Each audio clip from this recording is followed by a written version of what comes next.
pengetahuan. Tanpa berpanjang mukadimah, langsung saja saya akan berpidato di depan sahabat-sahabatku.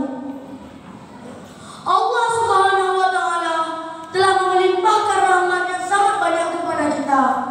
Contohnya seperti mata kita, di mana fungsi mata yaitu untuk melihat pemandangan dunia dan untuk melihat cantik atau tampan rupawan. Wahai sahabat-sahabatku, Allah juga memberikan kita telinga, di mana fungsi telinga untuk kita mendengar suara tilawatil Al-Quran dan mendengar suara azan yang sangat merdu di saat waktunya hampir sholat. Allah juga memberikan kita nikmat mulut, di mana fungsi mulut adalah untuk kita berbicara kepada sahabat-sahabatku dan memberikan senyuman kepada sahabat-sahabatku juga. Allah pun memberikan kita nikmat tangan, di mana dengan tangan ini kita bisa menggenggam benda apapun yang ingin kita genggam dengan tangan kita sendiri. Allah juga memberikan kita kaki, di mana fungsi kaki untuk kita melangkah kemanapun yang kita inginkan. Tetapi apakah dengan semua itu Allah meminta bayaran? Tentu tidak. Karena apa? Allah tidak pernah meminta bayaran sepeser pun dari kita. Tapi Allah hanya meminta atau menyuruh kita melakukan perintahnya dan menjauhi larangannya.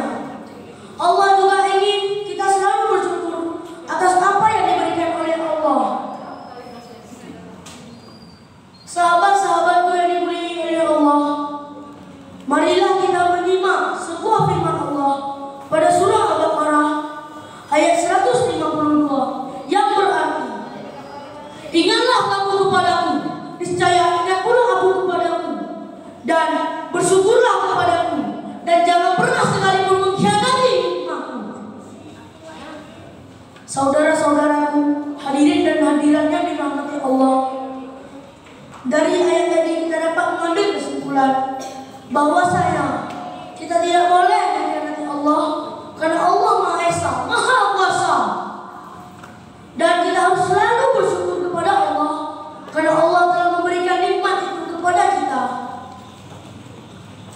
Mungkin Allah Maha Esa, Maha Kuasa telah memperingatkan kepada kita karena kita harus selalu bersyukur kepada Allah, dan kita tidak boleh melupakan Allah sekalipun.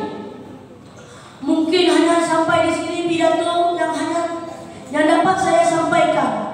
Lebih dan kurang saya mohon maaf. Kalau ada sumur di ladang, boleh kita melupakannya. Kalau ada umur yang panjang, boleh kita bertemu lagi. Wabillahi